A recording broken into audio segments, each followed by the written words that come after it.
먼저 허리 통증의 치료의 종류와 단계에 대해서 설명을 드리겠습니다. 여러 가지 치료가 있겠는데요. 먼저 첫 번째로 약물 치료와 신경 차단술입니다. 디스크에 금만 가면 허리 통증이 생기고 더 나아가 디스크가 탈출이 되면 다리가 당기거나 저리는 증상, 곧 하지 방사통이 생깁니다.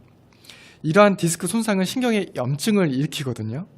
염증이 약할 때는 소염 진통제를 복용을 하고 그렇게 해서 염증을 줄이고 또 물리치료 정도를 하면 혈액순환에 의해서 그것 또한 염증을 줄여주는 효과가 있습니다. 그렇게 해서 허리 통증이 호전이 될 수가 있는데요. 그럼에도 불구하고 허리 통증이 호전이 되지 않는다면 그 다음 단계의 염증 치료인 주사치료, 곧 신경차단술을 고려하는 것이 좋습니다. 소염 진통제를 오래 복용하는 것보다 신경차단술을 받는 것이 부작용도 적고 효과적입니다. 네, 이 얘기는 뭔가 제 지인이랑도 관련 있는 것 같은데요. 네, 지인이 허리를 삐끗하면요, 정형외과에 근처에 갔잖아요. 네네. 그러면 소염 진통제를 처음에 먹었을 때는 잘 안 듣는 것 같아서 주사를 한번 맞았대요. 네. 근데 그 다음에 갈 때는 주사 놔주시면 안 되냐고 주사를 먼저 찾는다는 거예요. 그래도 네네. 되나요? 주사 치료를 이제 맞는 것도 괜찮은 방법입니다. 이제 증상이 가벼우면 이제 약물 치료를 해볼 수가 있는데요. 약물 치료를 해서 약효가 나타나기까지 시간이 좀 걸릴 수가 있고요. 네. 그리고 증상이 심할 때는 약물 치료로 전부 다 해소가 안 될 수가 있습니다. 그런 경우에는 주사 치료가 빠를 수가 있죠. 그래서 약물 치료만 하고 주사 치료만 하고 뭐 이렇게 하기보다는 두 가지가 병행되는 경우가 일반적입니다. 참고로 말씀드리면 약물을 이제 뭐 필요한 기간만큼 짧게 복용하시는 건 괜찮은데요. 너무 길게 2개월, 3개월 복용하시다 보면 아무래도 이제 위장장애라든지 신장에 또 간장에 무리가 갈 수가 있습니다. 그래서 약은 많은 양이 들어가서 우리 몸에 다 희석이 되고 배출이 되고 일부가 작용하는 거고요. 주사 치료 같은 경우에는 소량의 약물이 여기 보시면 디스크가 탈출된 부분이 있는데 네.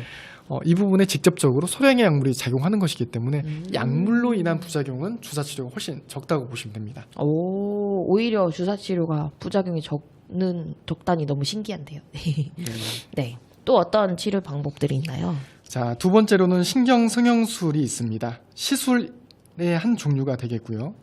주사 치료로도 호전이 안 되는 경우에는 그 다음 단계의 염증 치료인 신경 성형술과 같은 시술을 고려하는 것이 좋습니다.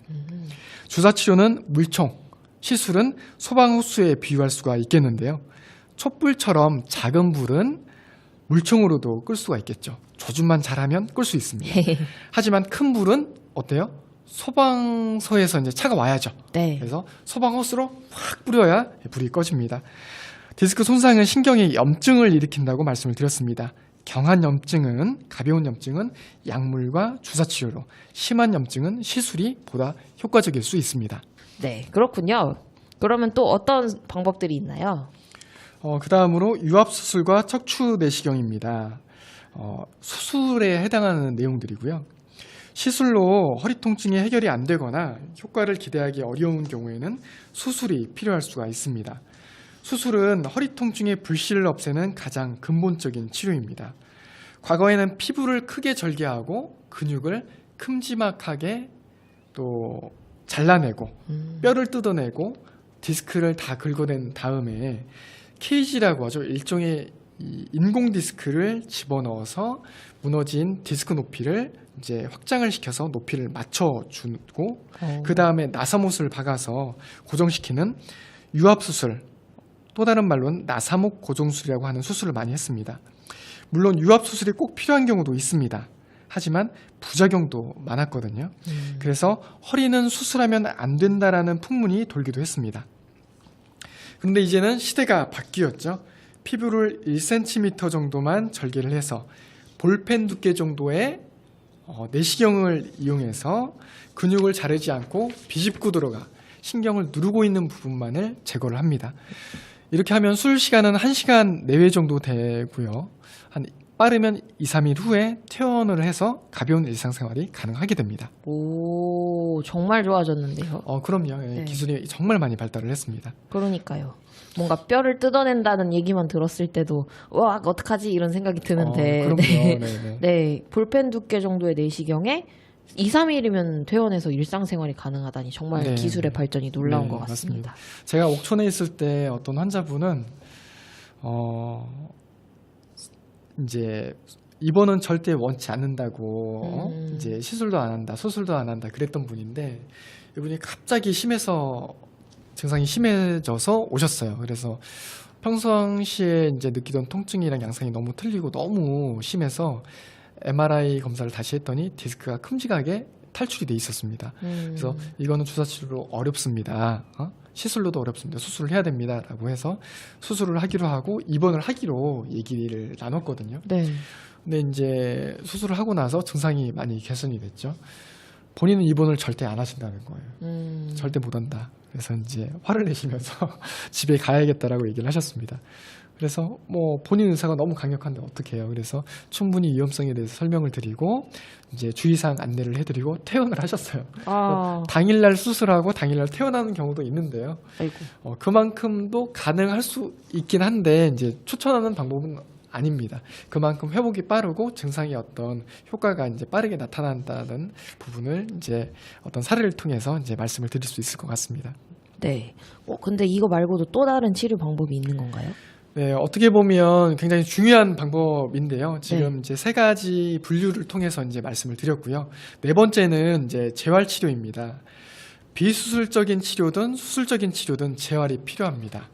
이 재활 치료는 단순히 물리 치료나 도수 치료 혹은 기구를 이용한 치료뿐만이 아니라 자세와 생활 습관을 개선해서 자기의 허리를 스스로 관리할 수 있도록 교육과 훈련이 병행이 되어야 됩니다.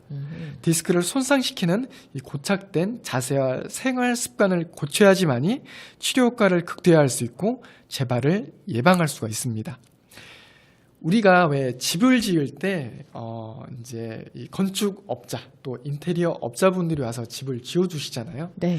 그리고 나서 이제 이후에 뭐 어떤 하자 부분이 있으면 그런 부분을 보수하거나 수리를 할 때 내가 안 되는 부분은 이제 또 인테리어 업자분들이 와서 또 수리를 또 해주십니다. 하지만 이렇게 눈여겨 보다 보면 내가 할 수도 있을 것 같거든요. 전등도 갈고 또 뭐 간단한 못질 같은 건 하게 되지 않습니까? 그렇죠. 마찬가지로 내가 할 수 있는 부분은 내가 실천을 하는 겁니다.